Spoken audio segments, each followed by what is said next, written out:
Hello everyone, welcome to ISIFE EDUBLOG, where we live to learn.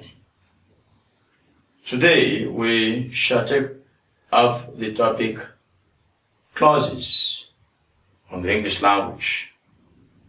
Your guide is Martin Ekpa. Now, I do hope you had followed our lesson on clauses, because these things are in chains, right? If you had studied our lesson on clauses, it will help you to appreciate, on phrases, to help you to appreciate what we're going to do on clauses. So do look for the lesson on phrases on our platform. It is there. Now, a clause is a group of words with a finite verb that forms part of a sentence. We said a phrase is a group of words, a meaningful group of words, without a finite verb. Now we're looking at clauses, and we said a clause is a group of words with a finite verb. The basic difference between the phrase and the clause is the existence of a finite verb. And that is why I said here that clauses have subject and predicate. Alright? It is the availability of a subject and a predicate, whether you can see it or not, that makes the clause to have a finite verb. Although we also have what grammarians refer to as verbless clauses, but that is not for the level we are looking at right now. So the main clause, when pulled out of the larger sentence, becomes a simple sentence. Now, a clause is only a clause, especially the main clause, is only a clause because it is in another sentence. Note my use of that forms part of a sentence. Now, that is very important, because if even you remove the subordinate clause from the larger sentence, it becomes more or less meaningless. You know, if you remove the subordinate clause from the bigger sentence where it belongs, it becomes practically meaningless. There will be expectations to be met, except it is in response maybe to a question, right? But left alone, the subordinate clause will not make a complete meaning. So clauses all need to be in a sentence to function. The main clause, if you bring it out from the sentence, it becomes a sentence of its own, while the subordinate clause becomes a little bit questionable on its own. It doesn't make complete sense. So, that's why I have this. The main clause, when pulled out of the larger sentence, becomes a simple sentence. As such, it is purely analyzed as a sentence. Even when it is in a sentence, the main clause is still analyzed as a sentence because it has all the qualities. Alright? The subordinate clause, however, functions as a part of speech. That is, it could be functioning as a noun, as an adjective, or as an adverb. That is why your examiners will underline an expression and say, what is the grammatical name and what is the grammatical function? It is not the main clause that is underlined for such questions. The main clause is never underlined for such questions. The subordinate clause. So once you have an expression underlined in a passage you are given to read, and that's where these questions often come for the WAEC, NECO, and other exams, your internal school exams as well. your English teachers will ask you to give the grammatical name and functions of a given expression. And like I was saying, these questions have little or nothing to do with the main clause. The main clause might have the verb that is referred to by the subordinate clause. Alright? So, it is the subordinate clause that examiners often underline and ask candidates to give their grammatical names and functions. That's the truth. Now, follow me to the other part of my board. Let us see how we can demonstrate this. Quickly, we had written types of clauses, and here is what we have to say. Mentioned already are the two types of clauses, the main clause and the subordinate clause. Let me show you what I meant when I said that these clauses need each other. They need the larger sentence to exist. Now, we knew him, but I can't sign as his surety. Okay, let me make it known, please, so that, okay, that's better. We know him, but I can't sign as his surety. So, yes, let the verb sequence be proper. We know him, but I can't sign as his surety. Let's split the sentence. So I have, we know him. That is a complete sentence, a simple sentence. Alright? It was a main clause here. That's the sense we're trying to make. Here, it is a clause, a main clause. We pulled it out and it became a simple sentence. Look at the second part of that sentence. But I can't sign as his surety. Now, even with the but which I circled, if you say, but I can't sign as his surety, please take note of my pronunciation of that word.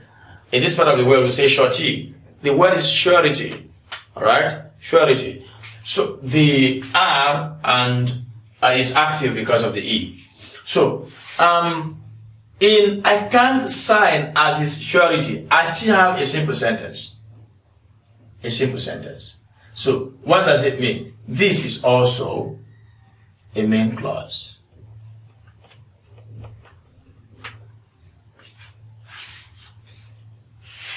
Separate, they are no longer clauses. The two become different simple sentences. But together, they are all clauses, forming one compound sentence. That's what is called a compound sentence. Then, we have the second one, number 2. When he left, I felt my world had collapsed. When he left, I felt my world had collapsed. Now, we split the sentence into two. When he left, we'll leave you asking a question. What happened when he left? Alright? So this is a subordinate clause.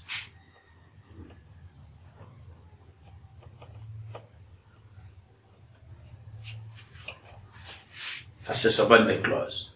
Then, the second one says, that's the second part of that sentence says, I felt my world had collapsed. A simple sentence, complete in all ramifications.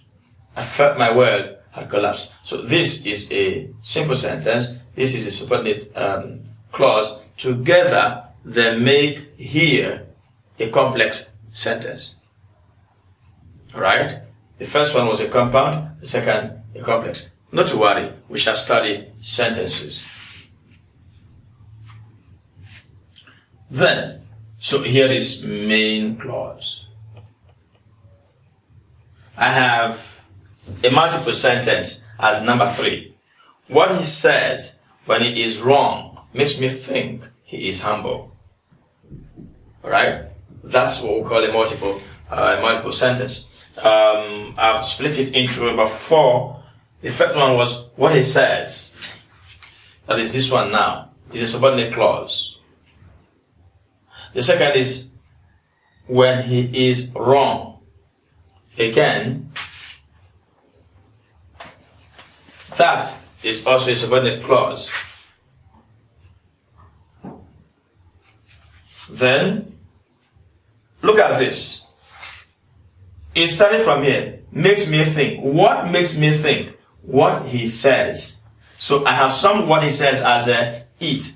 Again, like I said, if you studied our work on phrases, you would recall that I had said that you could make a phrase to become one word. The same principle applies in clauses as well. I've summed what he says into one word, which is what? It.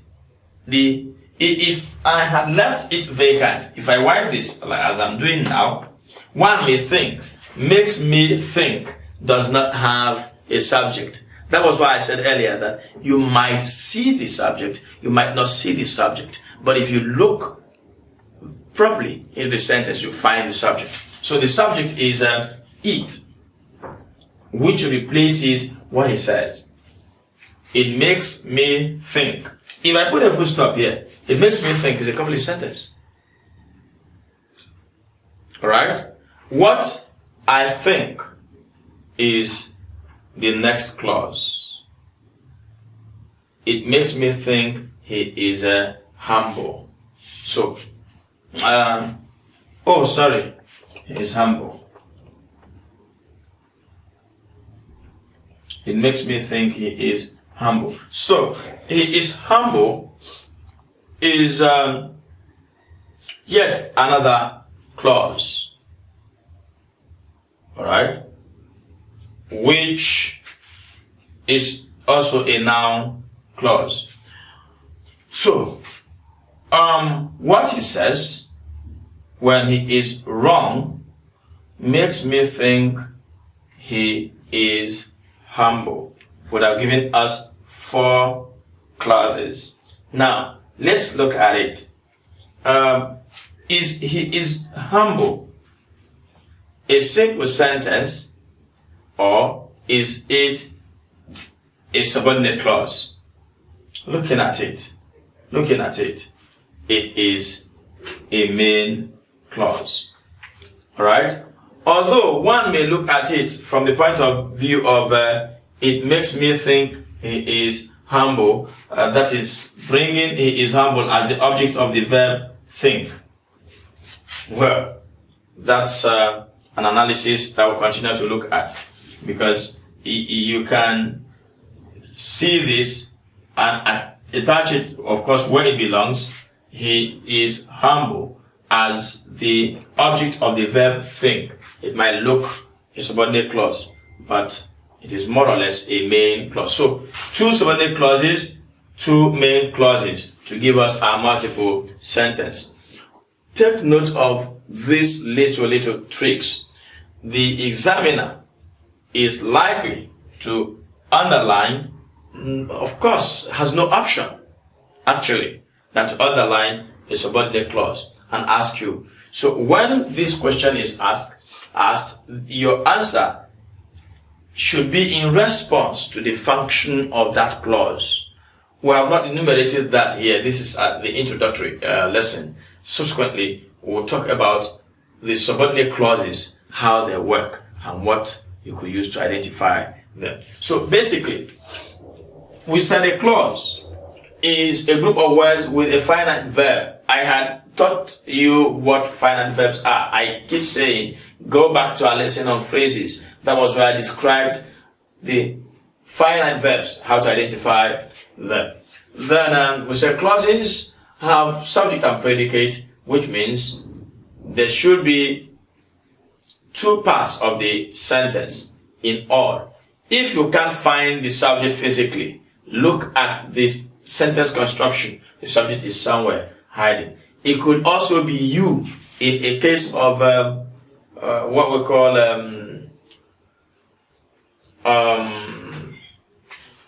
imperative sentence. All right? The imperative sentence is when you're telling somebody to do something. In that case, you may not necessarily need to mention that person. So the subject is usually there as an implied subject, which is you. All right? So whichever way, know it that clauses are like that. They have subject and they have predicate.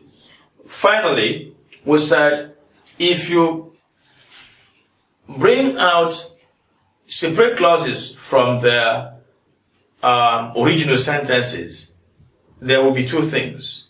One, the main clause will become a sentence of its own. Two, the subordinate clause will not make a complete thought. I'll see you on the other side of the lesson when we talk over the subordinate clauses.